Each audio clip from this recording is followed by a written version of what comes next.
You're listening to the Business for Good podcast, the show where you'll hear inspirational stories about companies making money by solving some of the world's most pressing problems. I'm your host, Paul Shapiro, and I'm glad you've joined us.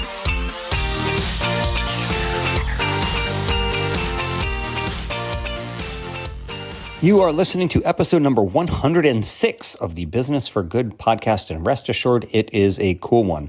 I hope the beginning of 2023 is going well for you so far. This episode is coming out on February 1st, 2023, and I am happy to inform you that shortly after it releases, I am getting on a plane to go on my honeymoon. Now, if you're wondering, Tony and I got married 4 years ago. But she was going on a book tour right after the big day, so we planned a honeymoon for 1 year later.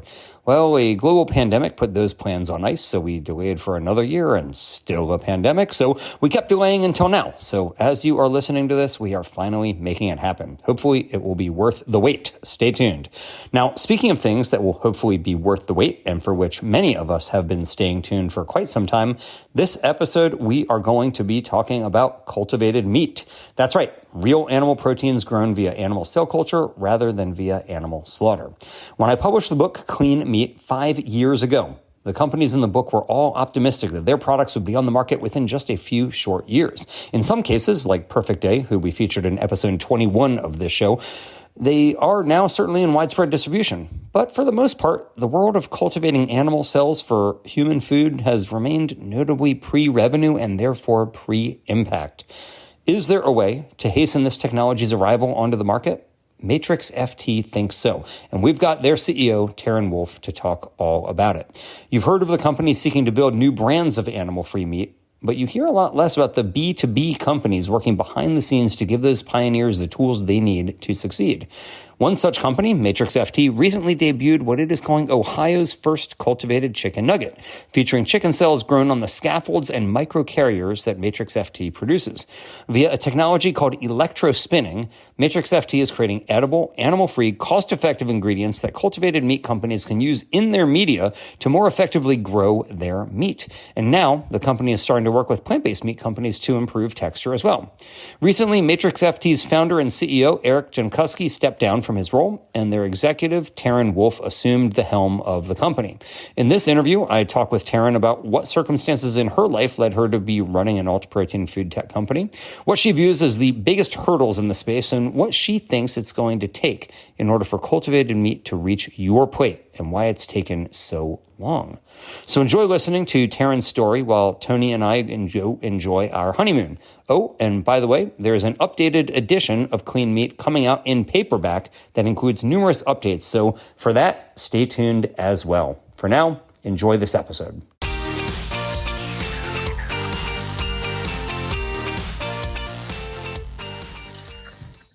Teryn, welcome to the Business for Good podcast.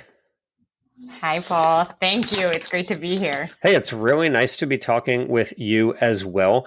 First of all, congratulations on becoming the new CEO of Matrix FT. That's exciting.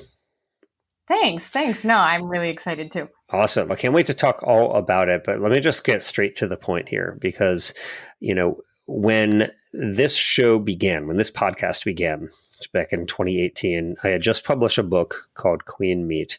And there were probably less than 10 companies working in the cultivated meat space, or what would now be called the cultivated meat space. Now there's over 150. And you were one of them. So tell us, why does the world need another cultivated meat company? What are you all doing that's different, that is useful for everybody else? That's a really good question. I think I should probably start by saying we don't make cultivated meat, nor do we ever intend to make cultivated meat. Okay. And two things about that there might be two misleading things out in the ether there that might make people think that we make meat. The first one is that before we rebranded in early 2022, the name of the company was Matrix Meats. So that's a little confusing. Yeah, fair enough. Okay. FT. What does FT even stand for? I know. For food technologies. Food technologies. Okay, not football team, but just Matrix Food Technologies. Yeah. Okay, got it. I would not be the CEO of a company that had anything to do with football. So, Okay. which apparently is a very embarrassing thing when you live in Columbus, Ohio, because everybody here loves OSU. I might have just shot myself in the foot by admitting that I don't know anything about football. But so Matrix, before we rebranded in early 2022, was Matrix Meats. And obviously that's a pretty serious misnomer. So we always started these conversations saying, hey, we're called Matrix Meats, but we actually don't make meats. We make the enabling technology that allows for the production and then also scale of cultivated meat. And the other thing is recently we published some images in a press release, which was picked up by a lot of different media outlets in our space around the chicken nugget that we made on our own microcarriers in our lab. I saw this. The photos look pretty good. I saw it touted as Ohio's first cultivated chicken. So that was pretty cool that we're now getting into the first in each state. But it's awesome that it's not coming from Silicon Valley or somewhere in the Bay Area, but rather it's coming from the heartland in Ohio. I know that you all don't intend to be selling these chicken nuggets, but tell us, what is this all about? The first chicken nugget cultivated in Ohio.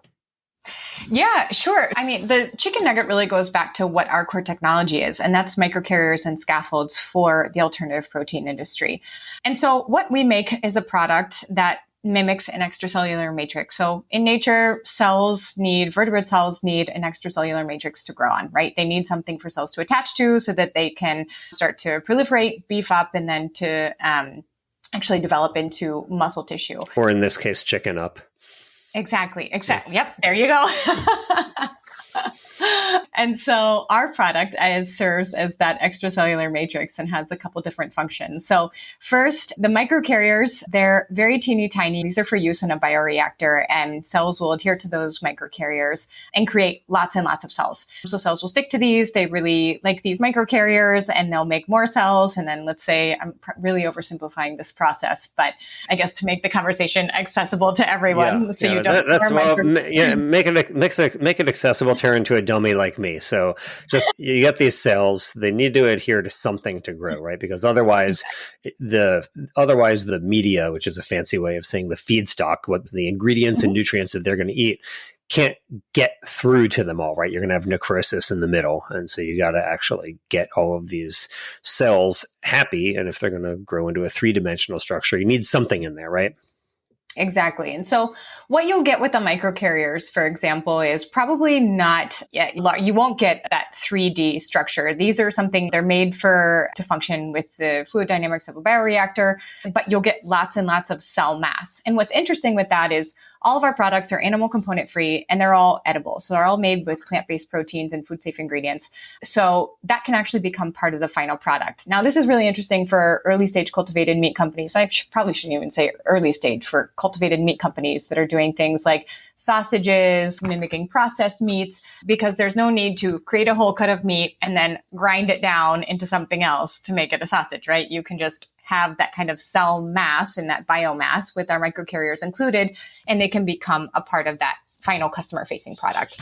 The scaffolds are a little more complex. So we use different technologies to make our scaffolds, but our core technology is electro-spinning. And so electro-spinning is going to make these really teeny tiny fibers that cells will adhere to. And then once they adhere to those scaffolds, the alignment of the fibers and the size, some of the different parameters and things that we can change on these scaffolds, which are like a sheet, will start to signal protein expression, gene expression, obviously alongside growth medias and other factors in the process. But that's actually going to allow for the maturation and differentiation of those cells so that you'll get a whole cut of muscle tissue. That's also for proliferating cells, but they have 2 different functions and you can use one or the other, or you could use both in tandem. But, in our industry, a lot of people have experience using microcarriers and scaffolds. These aren't new technologies. These have been around for decades and been in life sciences and regenerative medicine, tissue engineering, et cetera.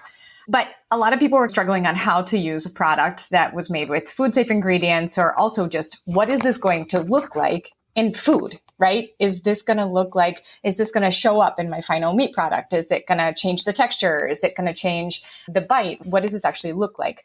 And because we're making a cell culture food ingredient, it doesn't stop at that cell culture process. A lot of our customers were kind of struggling to understand, like, what's the end use of this particular thing beyond the cell culture process? So that's when we decided, hey, we should make this chicken nugget and show people how it works. We were a little nervous at first because we didn't want people to think that we were going to start making cultivated meat. That is not our intention. Our intention is to stay in enabling technology and manufacture this technology that can actually help cultivated meat companies achieve a better product and at scale. But we've been using this kind of on a case by case basis. And then finally this year, we decided to let it out to the world. But the chicken nugget was really interesting. We have a university partner that we source some chicken cells from, and then we grew those in our wet lab. So we have both our engineering lab and we have our wet lab where we do all of our testing on our own products. Plus we do some contract research services for other companies, cultivated meat companies. So we grew the cells and we made a hybrid chicken nugget, and it turned out really well. We did the first tasting internally. Everybody signed a waiver. It was great. And so actually we're planning another tasting here over the next couple months that we're already preparing for. Very cool, Teryn. Very cool. So when you say it's a hybrid nugget, what you mean is that it's not entirely comprised of animal cells, right? So it's a chicken nugget. What percentage of that nugget is chicken versus whatever else you're putting in there? Mm-hmm. Yep. For these nuggets, we didn't make many, and we don't have a capability to make a large amount of cells in our wet lab today. And so I think our nugget, we only made a few nuggets and they were like 20% cells and the rest was plant-based protein. Interesting. Okay.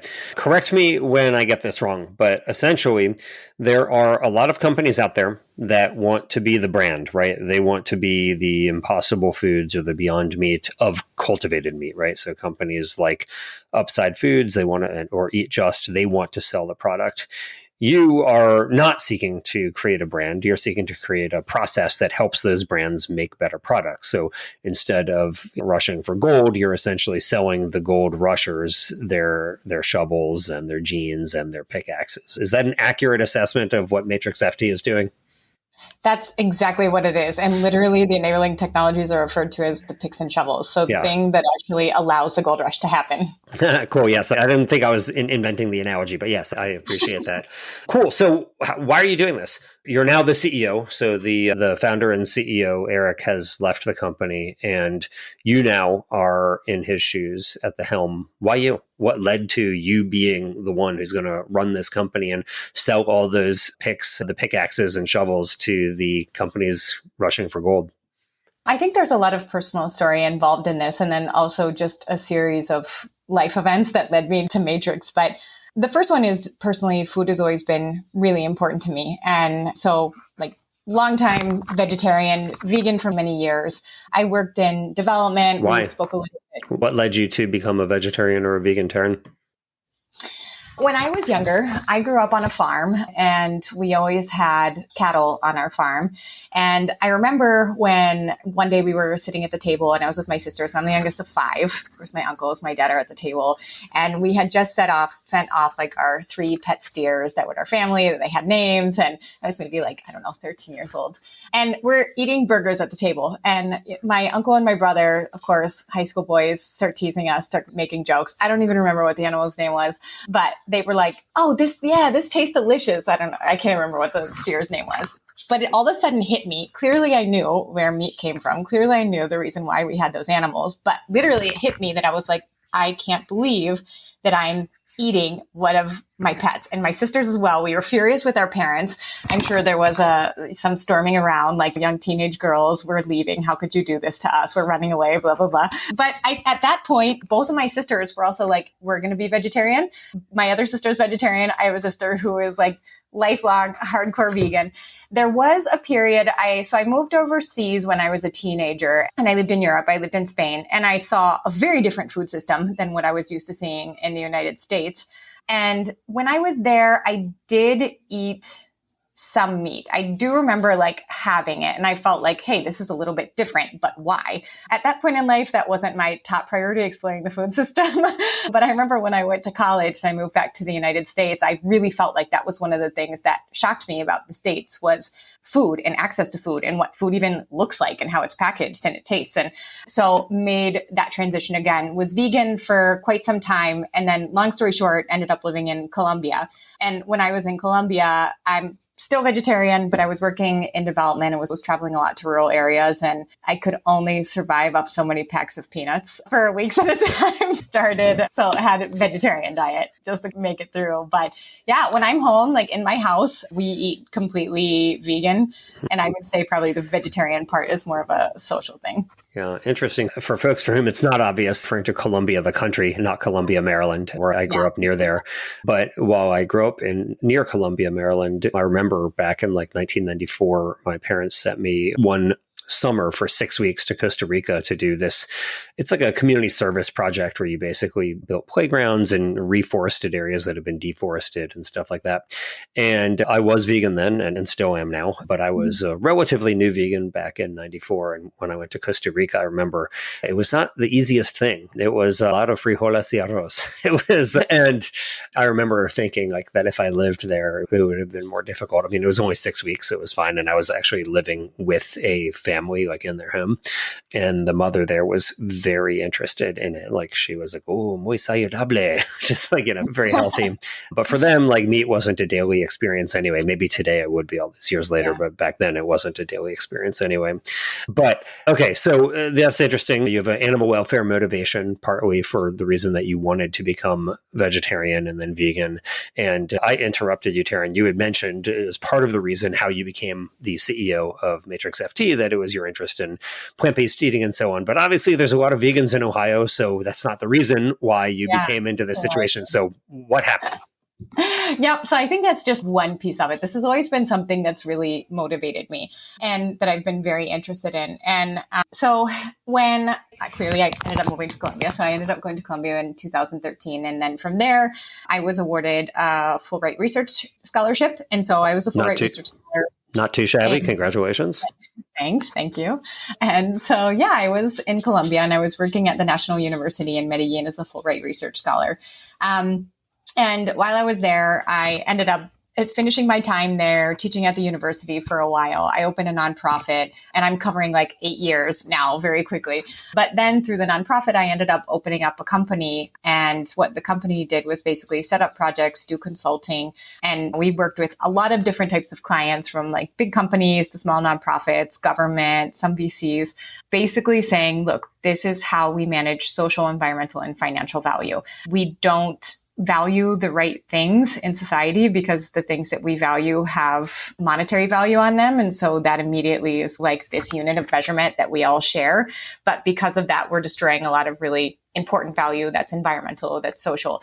And we need that because that actually creates well-being for us. And so this has been the way that I approach business, that I approach the way I think about things is where are we balancing value? What's this give and take with every single decision that we make?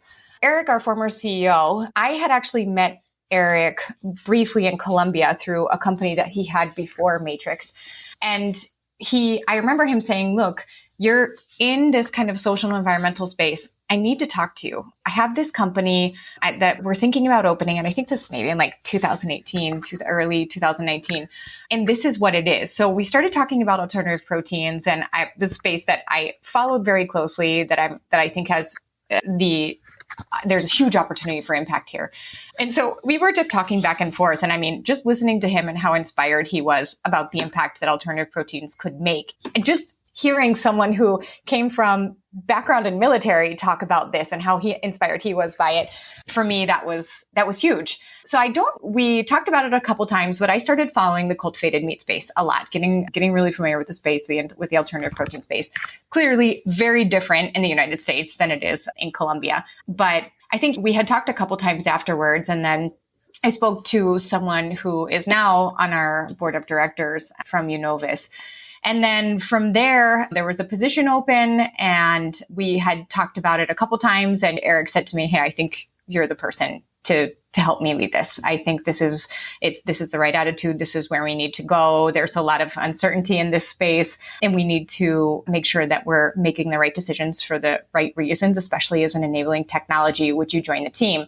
At that time, I was living in Santa Marta, which is on the Caribbean. It's really beautiful. I had a house in front of the beach. So I was like, no, dude, sorry. I love what you're doing. You got all my support, but I don't think so. Everything was going great with my company.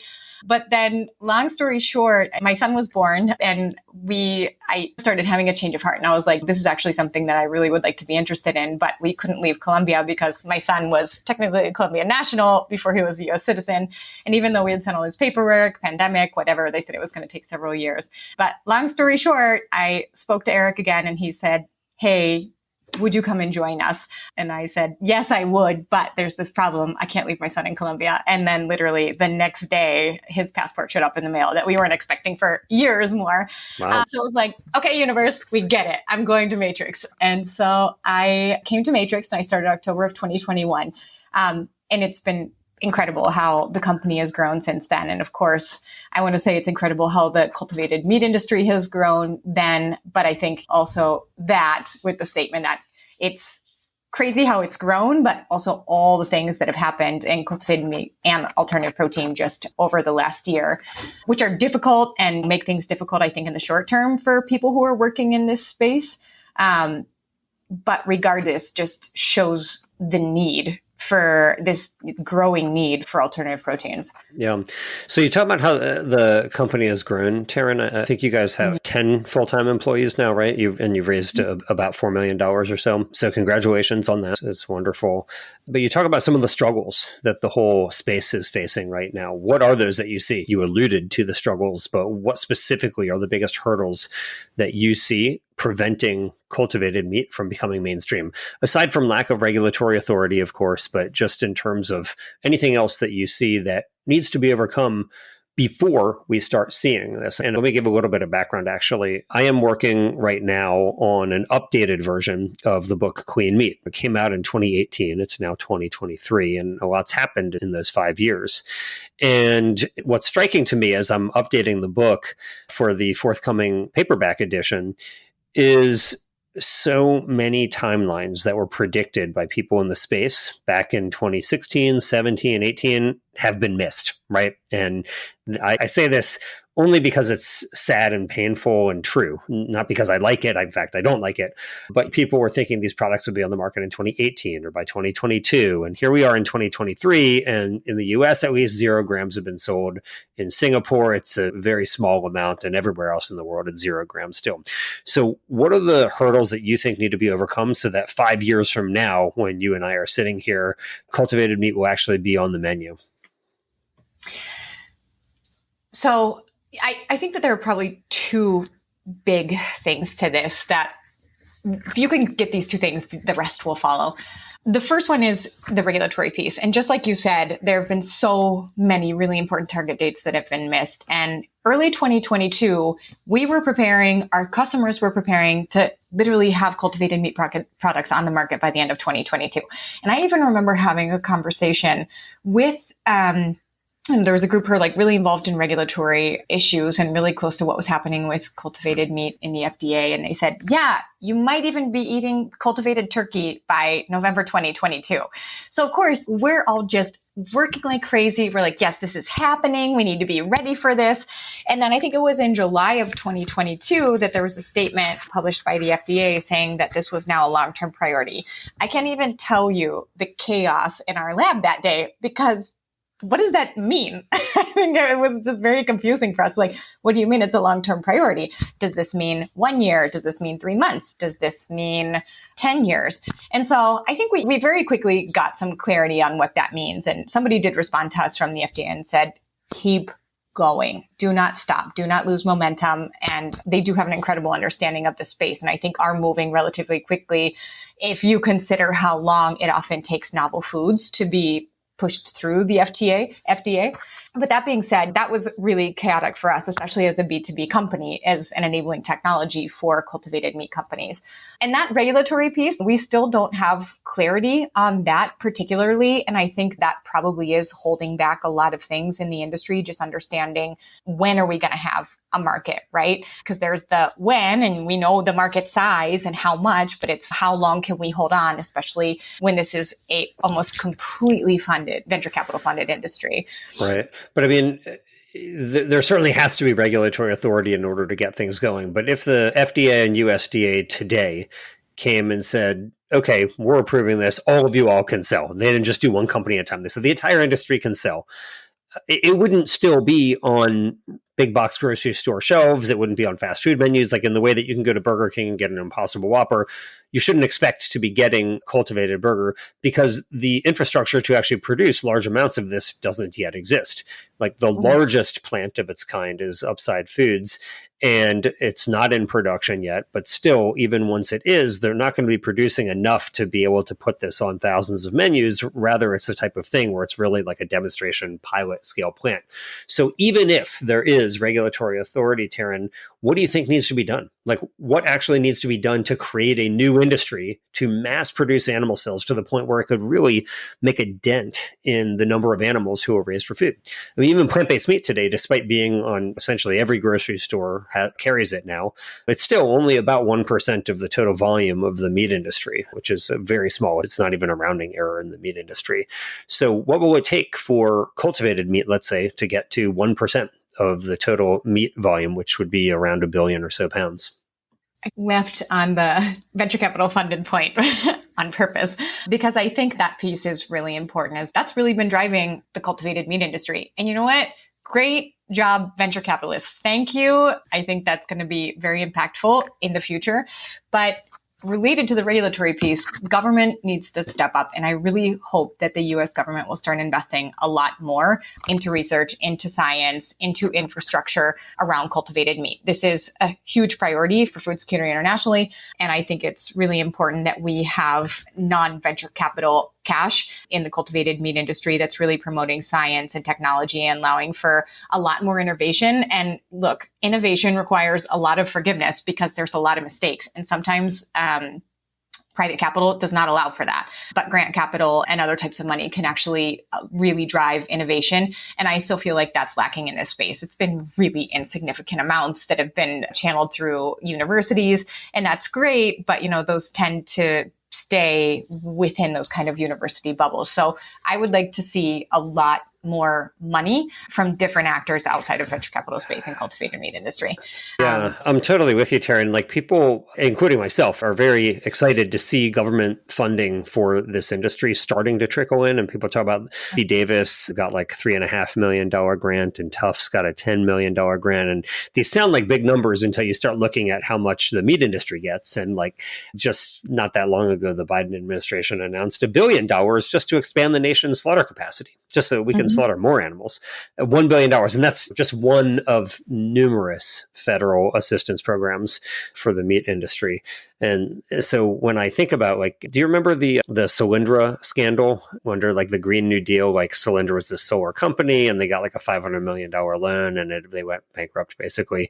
And it became this rallying cry for people who were against renewable energy or for government assistance for renewable energy. And they were like, oh, Solyndra, they wasted all this money. And I would sit there and think, how did if Solyndra got $500 million, why can't the cultivated meat companies? Why aren't we getting $500 million in government-backed loans? That would be great. So anyway, the kind of money that's going into renewable energy, I think, is the kind of money that needs to go into the clean meat space. And unfortunately, we've seen nothing like that. We've seen essentially, again, a rounding error in terms of federal largesse or even state largesse going to support this, despite the enormity of good that it could do for climate and for other environmental aims that the government has. So yeah, I think we need a real Manhattan Project here to help wean humanity off of animals as a food source in the way that we need to wean ourselves off of fossil fuels as an energy source as well.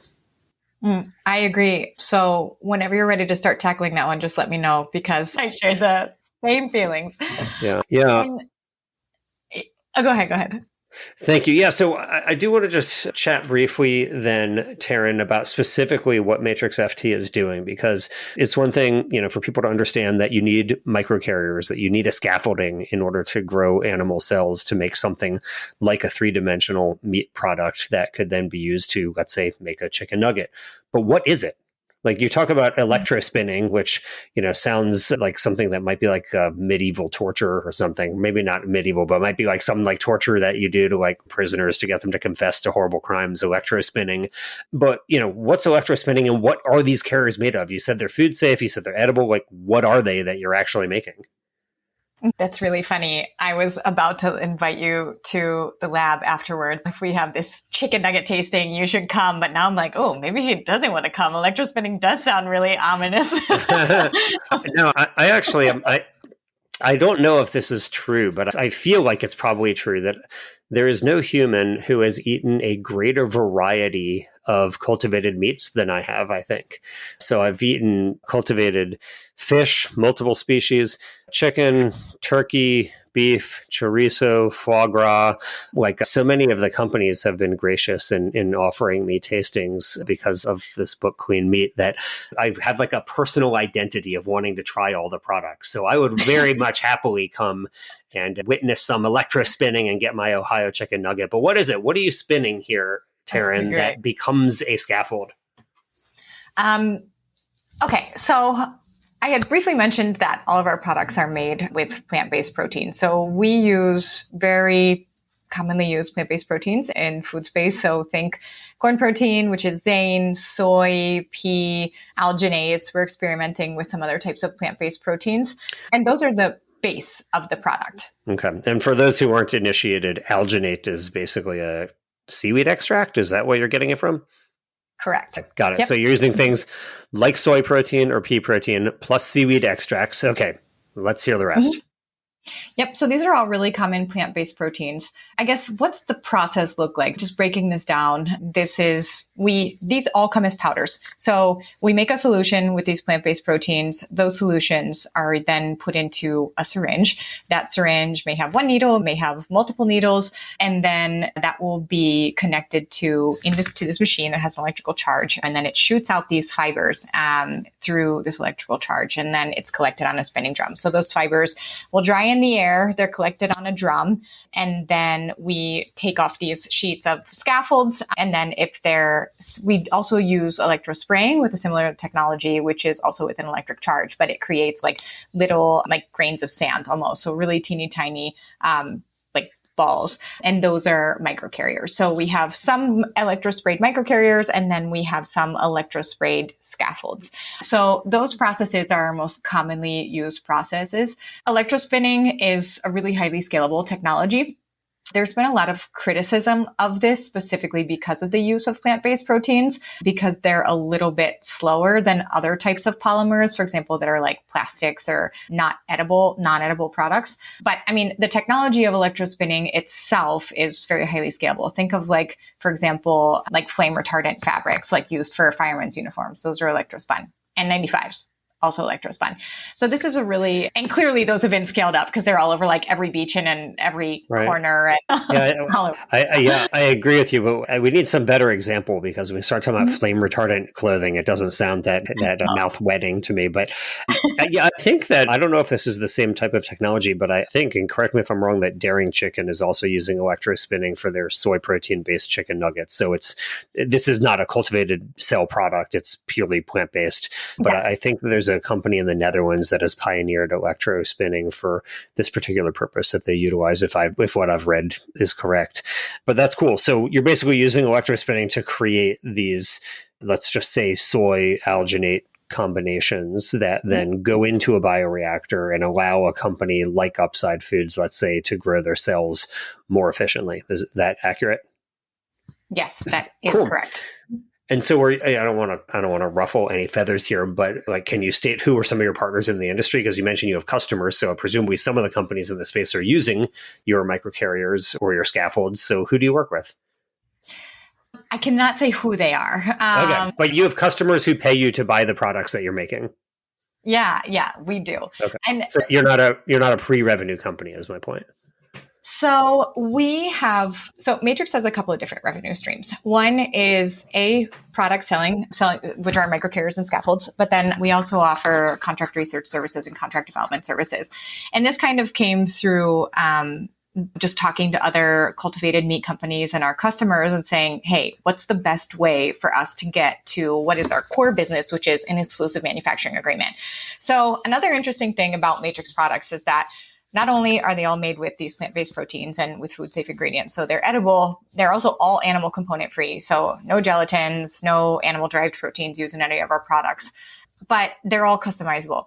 So if you, for example, go to the Good Food Institute's like deep dive website, they have some amazing research. And that, for example, if you look at their cell lines, their scaffolds, or their bioprocess design, they'll all say, look, really, there's no one size fits all for a scaffold or a microcarrier. There has to be some kind of customization that's fit to the type of cell, the process, and also to whatever it is that you want that final customer-facing food product to be. The scaffold or microcarrier will change that if it's part of that product. So we have a base set of products, and then from there, we can customize those base set of products with different proprietary coatings, shapes, size. There's quite a lot of interesting things that we can do. I think right now, most of our customers are at a pretty early stage where they're using something pretty basic, so pretty standard microcarrier, pretty standard scaffold, and they'll probably stick to those for like the first generation of cultivated meat products. But we also set up these these contract research services and these contract development services because a lot of companies were just saying, we have so much to get done in so little time. We don't have the bandwidth, or we're just not sure how to do this. Can you just help us with this? Can you do it for us? And we do have our own wet lab, and so we can. So we do either exchange of different starting materials like growth medias and cell lines, or we just do parallel testing with our customers to make sure that we're optimizing a product for them as quickly as possible.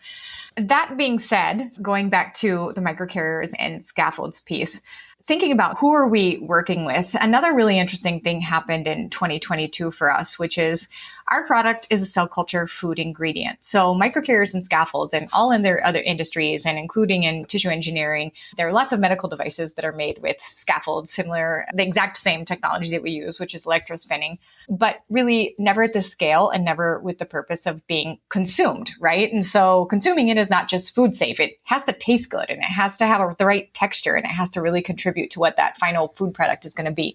So we've always been really focused on, let's not just make a product that's good for cell culture that cells adhere to, and then you grow lots of them or they turn into what they should be, but how does it also make that final product taste good? Because I think we've seen this a lot with plant-based meat where the general public is saying, great, it's fine, the health part, whatever, it's not meat, lower cholesterol, all these great benefits, but it doesn't taste like meat. So there's always this idea of that this is a substitute for the other thing, and they're comparing it to meat, and it doesn't have that like tissue-like texture. And I know that is a concern with cultivated meat as well. How are we going to get that right texture? How are we going to add structure? And that's something that our products can also do. So interestingly, we're working with cultivated meat companies, not only on that, hey, let's get your cells to work with this product, and then let's figure out how it works well in your final product, but also how can it add to that overall kind of unique selling proposition of each product line that you have. And last year, we were contacted a few plant-based companies, and they said, look, we're having issues with our plant-based products. We're trying to get our Gen, 3, 4 product. I'm not sure which generation of plant-based products we're in now. And we're trying to get these products onto the market. And we need a more tissue-like texture. We need springiness. We need that kind of like oils and fats release. We want something that's fibrous. And I think you mentioned Daring. They're doing an incredible job. I think they do a great job. I've seen so many interesting plant-based products on the market. So one thing that we do at Matrix is we see a new plant-based product on the market. We snatch it up. We do tastings. We talk about our product, about their product, and how could we contribute to that? How can we improve?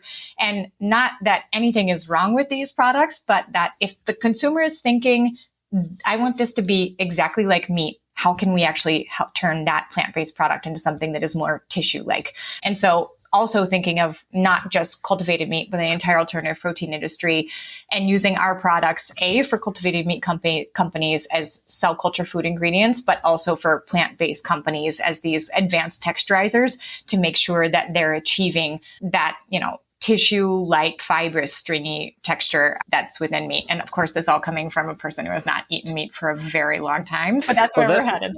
Right. So that's pretty cool. So you're envisioning being a supplier to both the cultivated and the plant-based sides. So that then raises the question, Teryn, if one of the huge plant-based meat companies, say like Morningstar Farms, right, came to you and they said, okay, Teryn, we've tried your ingredients. They make our product more meat-like. We love the texture. We want to put you in our products, which are in the tens of thousands of supermarkets. How quickly could you scale to be able to actually supply a company the size of, let's say, a Morningstar, as opposed to a Daring, which is, of course, much smaller? So that's a really good question. And I think this is the number one thing that we're tackling this year as an enabling technology, and which is a really hard problem to tackle, especially in the context of no one really knows when the cultivated meat industry is going to be regulated. So when do you scale, and do you prepare to scale? What's the right time to spend that money, right? And what I can say is it depends on the product that we have. So we have electrospun products, we have electrospade products. We also use a couple different methods. So we have some extruded and some kind of spins on extrusion. We also do a kind of like cast film product. And so there are a lot of different methods. Some of them are more easily scalable than others, but we're also working with a couple different food industry consultant groups who have experience in scaling these technologies to say, okay, look, how do we not just scale this process, this electrospinning or electrospraying process, I think are the two largest challenges, but how are we scaling to produce, let's say, 90,000 kilos a month? But how do we also make sure that is price accessible as a food ingredient for both cultivated meat and for plant-based? Because that is also a really important piece for us as an enabling technology whose mission is to scale the cultivated meat industry. There's also that price point there. So it's really, we're already thinking about that price piece and what exactly is that perfect machine and process that we're going to have to be able to scale to that level. And I will tell you that the easiest thing for me to answer that question would probably be for one of those plant-based companies to call me up and say, hey, Teryn, we want to buy 90,000 kilos a month. So if you know anyone at Morningstar, I'd be happy to. All right. Well, maybe somebody from Morningstar is listening right now, but for other people, Teryn, who are listening right now and they're thinking, hey, what a cool story. I love that this person was so motivated to help animals. And now she's running her own company to try to make the animal-free protein industry more successful. They want to just be more like you, let's say. Were there anything that was helpful for you in this journey? Any resources that you would recommend, whether books or otherwise, Teryn, that you think, hey, this was really useful for me in my journey. I recommend it to you as well. Sure. I think specifically related to Matrix, there are a few incredible resources out there that are, in terms of the technical side, that are driving the cultivated meat industry, like New Harvest, the Good Food Institute. They have incredible technical resources, but my team has been incredible. I can't tell you how much time I spend. And I'm one of those people that wakes up at 4:30 in the morning and is thinking about but what about this particular thing and how this happened? So I'll send very technical questions to my team at 4:30. And for some reason they respond. I was like, you guys don't feel obligated, right? Don't feel obligated to respond to this. Yeah, it's a controversial issue whether CEOs should be sending these late night emails. I know that I forget, there's some Latin American country, I don't remember which one, that actually by law prohibits, I'll include this in the show notes at businessforgoodpodcast.com so that people don't think I'm just making this up. But there is some Latin American country that I read about that prohibits executives from emailing staff members off hours because of the feeling that you have to respond. I'm somebody who works 7 days a week, but I will tell you, I have been trained to often on weekends just queue up emails to colleagues to send at 8 a.m. Monday morning. Anyway, sorry. So you're emailing people at 4:30 a.m. They're responding. They want to make sure that they're working. Okay, go on. Maybe that has something to do with it. But, I think it's also that they're also thinking about these things. And they're so great at responding to these really challenging questions and really digging deep and doing the research behind it. And I learned so much from our technical team. So, on the technical side, they are my best teachers and mentors is our team. And of course, we learn a lot from our customers. I think we're very much on the cutting edge of what's happening in this industry, and we get to see so much of what companies are doing. And so we have a very interesting perspective of what's the process, what's the technical part, what's the innovation that all of these companies are driving. And that's really on the technical side. And I love this industry, and I think it's incredible where it's going. It's just crazy the amount of technology that you see. And it's also very humbling. You think you're smart until you go listen to a PhD from the cultivated meat industry present their latest paper, right? It helps. Teryn, I'll tell you, it helps if you just don't think you're smart, which is what my strategy is. Just accept that you're stupid and that you try to surround yourself with people who are a lot smarter. And speaking of stupid, I feel stupid because I just Googled which country had banned bosses from emailing staff members. And it turns out it's not a Latin American country, it's Portugal. And so I'll include a link to that. Maybe there was also a Latin American country that did this, but it is in Portugal apparently now illegal to do. But I want to ask you also, Teryn, because you're somebody who's done quite a lot of things. You started your own company in Colombia. You started your own nonprofit organization. Now you're running a company that was started by somebody else. Surely somebody who has this serial entrepreneurial streak that you have in your personality has thought about other ideas that you hope will be in the world. Presumably you're going to be at Matrix FT for some time. So are there any other ideas for companies that you wish that somebody else would start that could do some good in the world that you want to put it out there to the universe now?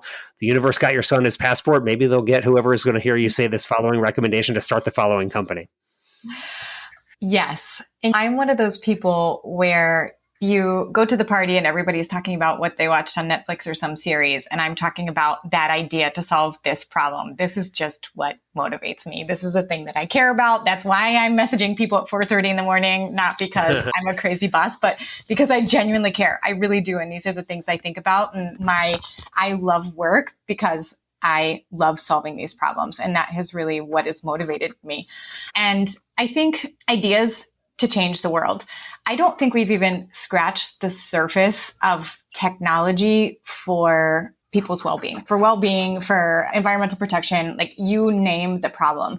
It's shocking to me that we have Uber and we have like all these like DoorDashes and Rappies and all these really highly technological things, like just to get people a pizza quicker, right? But there's still hunger. And why aren't we harnessing any of that to solve these issues? Because it's not really an issue of that we don't have the technology and we don't have the capital. It's just really the distribution of those ideas and then who is the benefit going to.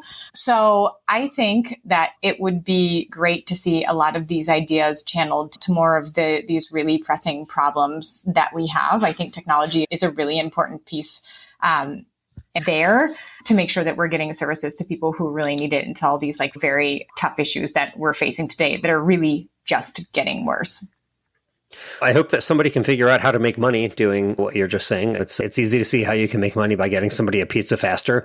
So let's see if somebody can make money taking these suggestions that you have just made to help people live better lives. We'll see. But Teryn, it's really a pleasure to talk with you. Congratulations again on the first ever Ohio cultivated chicken nugget. I hope to be there, see some electro-spinning, eat some soy alginate, and enjoy a nice cultivated chicken nugget with you sometime. But in the meantime, please know I'll be rooting for your success. And I hope that if we connect again, it will be in person and we can dine on some animal-free protein together. Likewise. And I will show you our electro-spinning torture chamber. Very good. I promise I won't take photos and expose the horrible things that you all were doing. All right, Teryn. Thank you again. It was great to talk to you, Paul. Thank you. Thanks for listening. I hope you found it useful, and if you did, please let the world know. Leave the show a 5-star rating on your favorite podcast app and share the episode with your friends. Who knows? Maybe you'll inspire one of them to be in the business of doing good themselves.